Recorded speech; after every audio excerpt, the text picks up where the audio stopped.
Become a member, sign in, and start streaming today.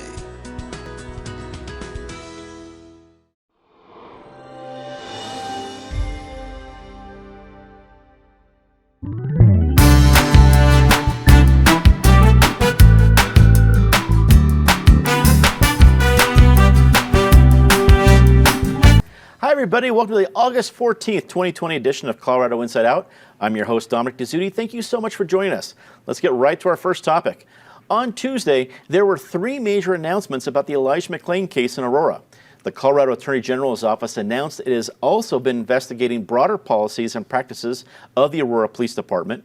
Meanwhile, the Aurora City government announced it is hiring a law enforcement consulting firm to provide a comprehensive review of its police department, and Elijah McClain's family announced they are filing a federal civil rights case against the city of Aurora and the individuals involved in McClain's death. Patty Cahoon from Westward, we start with you. A lot of big headlines coming out of Aurora. Which is the biggest one in your eyes? Well, I think the big relief had to be that they didn't pull over any family with little girls going to get manicures last week. So they beat that. That was the previous week. It was a real 1-2 punch right after Aurora had done what they thought was the right thing, which was announcing they were going to have yet another investigation of their own police procedures and the Elijah McClain case. But I think that's exactly what Aurora needs to do, because they didn't get to the bottom of it during the last investigations. That the AG would add yet another investigation to one they're already doing of the Elijah McClain incident makes sense. I mean, I think as much as you can look at the Aurora Police Department and figure out where things are going wrong, the better. The lawsuit was not a surprise. We're coming up on the tragic one-year anniversary of the police stopping Elijah McClain and then his death in the hospital a few days thereafter. Let's hope that everyone in Aurora pays attention to the tragedy and behaves themselves as best they can and focuses on improving the situation come August 23rd, when the big protest is. Eric Sonneman, columnist with Colorado Politics, political analyst here. Eric, it seems with the state attorney general's office involved, an independent review that the city is making happen, that those are the right steps and they look good. But it also feels that actions from those, what looks good, needs to also happen. Do you think we will see that, or is this pointing in the right direction in your eyes? Well, I think these are right steps, Dominic, but I think your question somewhat answers itself. Studies, consulting firms, investigations, that's all good, but if they just gather dust on a bookshelf, or these days, I don't know if there are bookshelves anymore, on a hard drive, what's the real value add of them?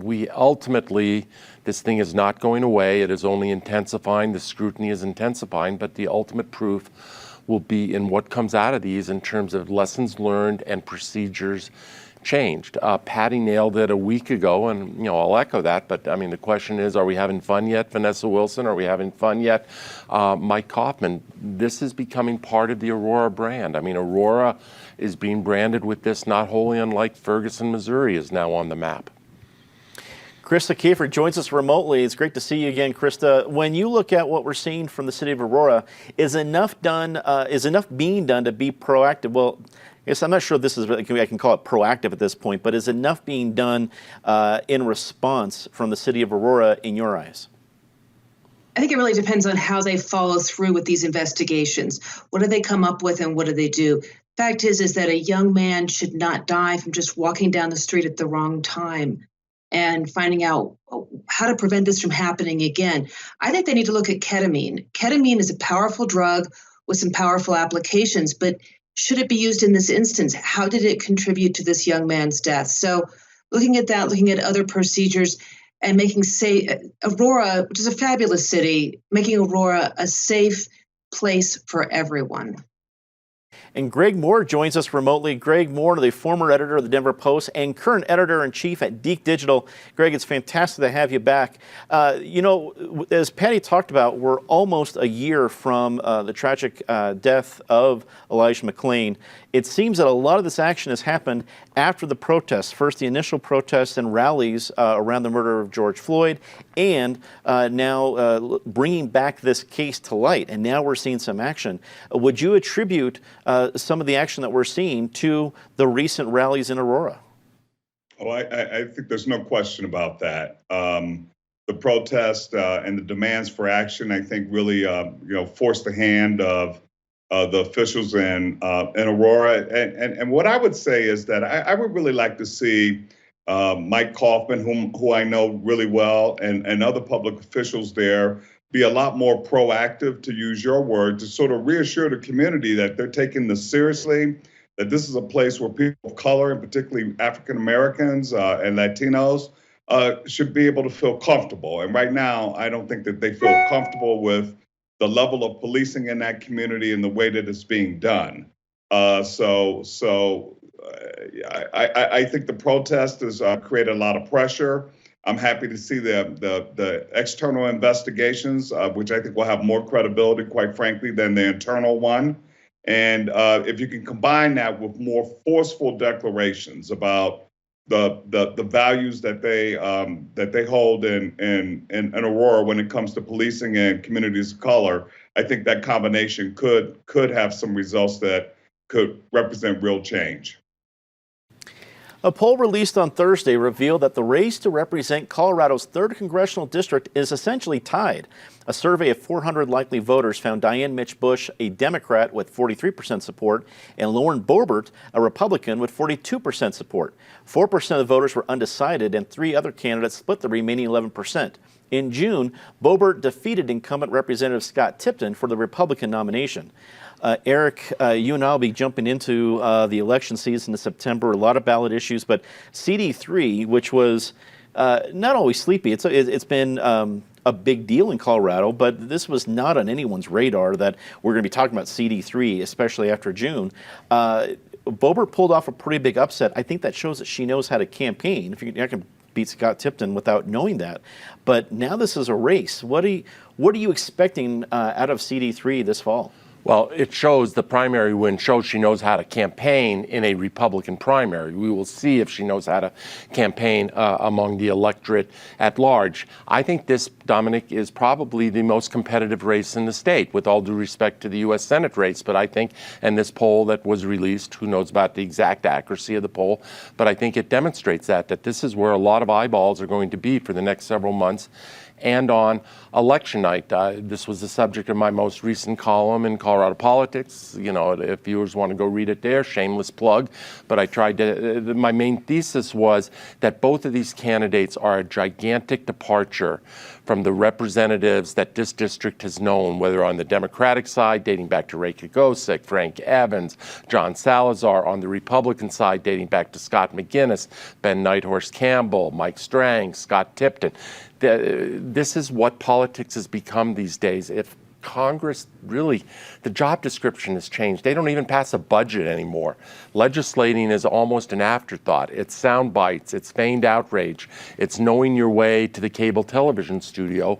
Lauren Boebert is certainly the candidate of that ilk. Diane Mitsch Bush is also much more sort of out there on the left than typical Democratic candidates have been. It will be interesting to watch, but it is definitely a new era in Congressional District 3.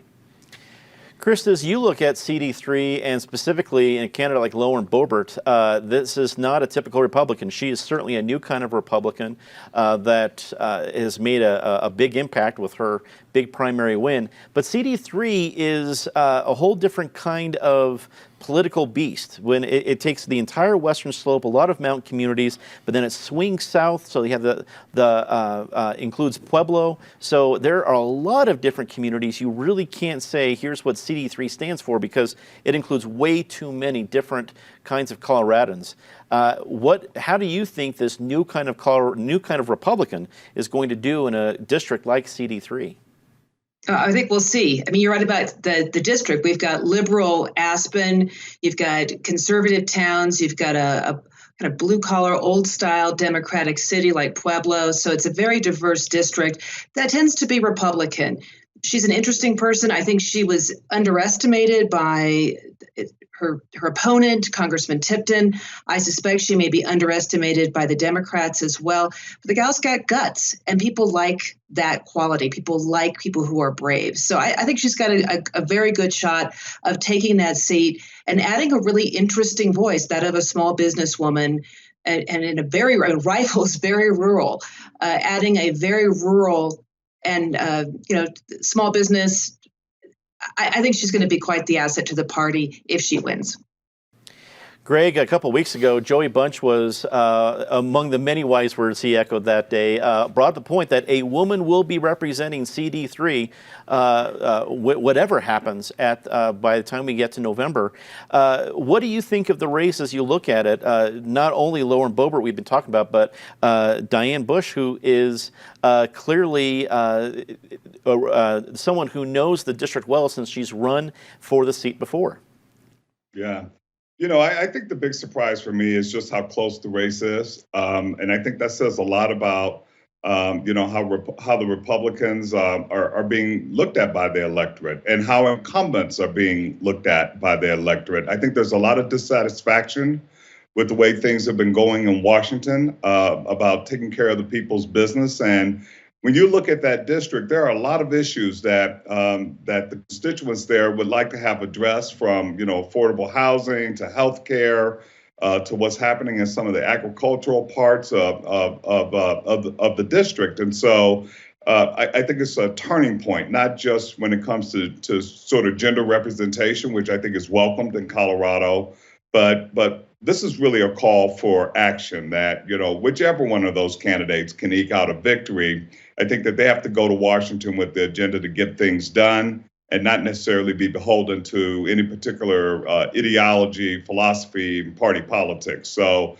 I think it's a turning point. I like to, use the word inflection point, but I think this is really a call for real change and sort of business as usual in Washington. Patty, I can't imagine several months ago in the campaign that Diane Mitch Bush thought she would see a poll come out in August that put her a point ahead of the Republican nominee. But now it's where she finds herself, and probably a lot of national money coming into what would have been a pretty small race overall. What are your thoughts? Well, look at just how much things change in a year. It was a year ago tomorrow that Hickenlooper pulled out of the presidential race. So you see how things have shifted, and thank the Lord we actually have an interesting race going on here now. I think everyone's tired of the Hickenlooper-Gardner matchup already. But Boebert and Bush is going to be very lively. I think Boebert is the most interesting candidate to come along. Oh, let's say the most unpredictable quote person since Tom Tancredo, who has endorsed her. So we are going to have plenty to talk about and write about, and it will liven up the campaign, and we need that. Denver's Coliseum's parking lot was going to be sanctioned for a legal place for homeless people to live during the pandemic, but that plan has been canceled due to concerns the area is already under-resourced. While a search for a different location is underway, Denver authorities continue to break up unauthorized encampments around the city. Krista, we start with you on this one. We have tackled, at least talked about, the homeless situation in Denver for, it feels, the entire extent of the show for 28 years. But specifically in 2020, it's been a bigger problem. At the very least, the idea that some encampment was going to be available offered some sort of idea that there is an idea, I'm not even going to call it a solution, an idea out there. Now that that's off the table, with city officials saying we're at least a month out from any other idea being on the table, I don't know, it felt like to me that a big punt on the situation, saying, well, we'll handle it in a month. People still need to find some place to live in a month. When you look at what happened, what were some of your reactions? I'm glad they're not going to do it. For the sake of the people in that community, why would you want a big homeless camp? I mean, these camps are a source of disease, things like trench fever that you haven't seen since World War I. You've got rats, human waste, tons and tons of trash, crime. So for the sake of the people in that community, I'm glad they're not going to have the Coliseum parking lot open to encampments. The police need to continue to move these folks along so that they will have the incentive to check in with services, to get those services, to find not only a bed and something to eat, but also a chance to get sober, a chance to find a job, to be able to support themselves and to be able to start a new life. We do not need to be enabling people to make bad choices. And so pushing them, incentivizing them to make better choices is the most humane thing we can do. Greg, what do you think? I mean, I think Krista brings up a good point about the neighborhood. Swansea-Elyria has really been put through the ringer, gosh, I think for probably close to half a century at this point. This was just the latest of things that are going to be targeted for that community. What should the city be concentrating on and trying to at least address the problem? Well, I don't know that the city or really any government entity has the answers to how to solve the homeless problem. My own view is that they need to get the private sector more involved in trying to figure this thing out. There are a number of social impact organizations out there, investment groups that have a vested interest in helping to solve social problems. And for example, I think that they might consider something like creating what do you call them, mobile home camps or something like that, where the private sector can help build some small domiciles, maybe even like studios where, one room places where homeless people can actually shelter themselves with some dignity. And then in that particular park, have a combination of, social services and mental health services and job training services, and they can get a decent meal and take a shower, and that you can't bring junk in, you can't bring, grocery carts in, they have sanitation services in there, and maybe do that in a number of different areas spread out through the metropolitan community. But the whole aim is to give people the proper social services to get off of substance abuse problems, get mental health services, get job training. But we got to come up with a different way of doing this. Kicking them around from place to place to place and finding a neighborhood where you can sort of, put them and, get little resistance, I don't think really solves the problem. I think we need a new approach altogether. Patty, were you surprised to see that the plan to use the Coliseum parking lot fell through? No, because people will complain about almost any proposal. The nearest resident to that parking lot is 1.5 miles away. You're not going to find many places like that unless, say, you use the Park Hill Golf Course, which has also been suggested. The city's problem was it should have had alternative, additional sites besides that one, so you weren't just inflicting the same neighborhood that already has a lot of industry, a lot of pollution, a lot of issues. But why not find some things somewhere in Capitol Hill, in Southwest Denver, in areas that my area in Northwest Denver, these should be spread out through the city so that you share the wealth, you share the poverty, but so that people have an option to get services. You don't do sweeps without an option, and that was the problem. The city was supposed to have this set up when they swept at the Capitol, when they swept at Maury Middle School, and they didn't. So those people are off on the streets again. They're going to be harder to find.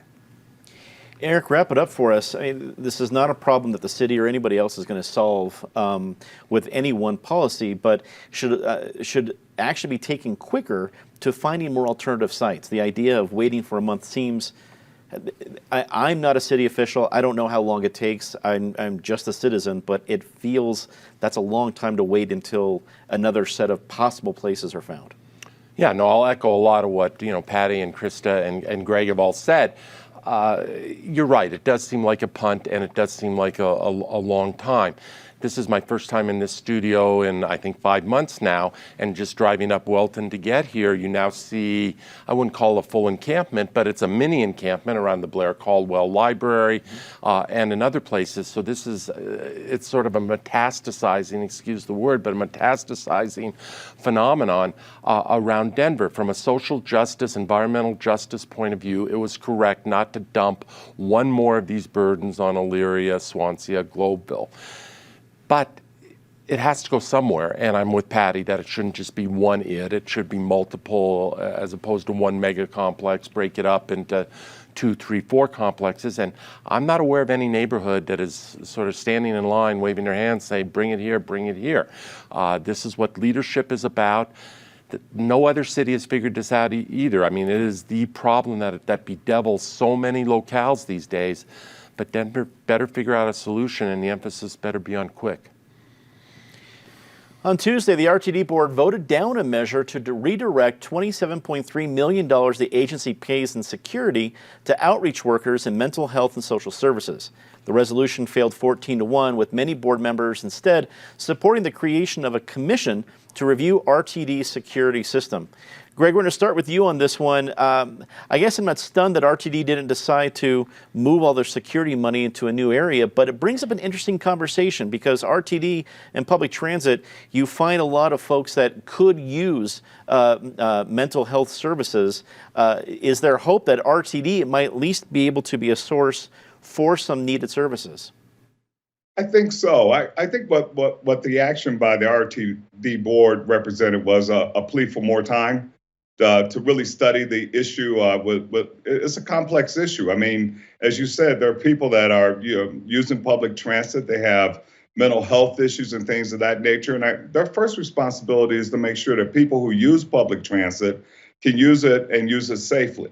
I'm hoping that they're going to be able to look at a number of different options and maybe come up with a hybrid, as some have suggested, where there's a smaller sort of law enforcement presence that is associated with, transit use, and then they combine that with some mental health services. But I just don't think it's good public policy to sort of, as Patty was saying earlier, to move people or to discard what you have without really knowing what you're going to replace it with. And I think it was just a plea for more time, and I think it was a smart move.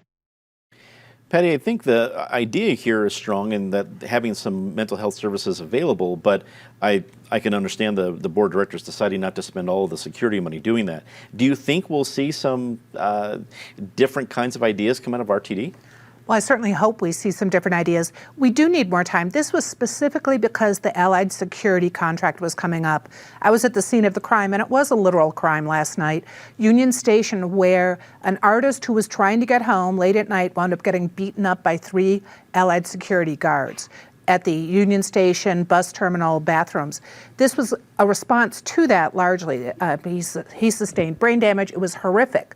That is not everything that happens on the bus. Often you just are taking fares, or you have people who are a little obstreperous. You need a combination, and you need more time to work that out.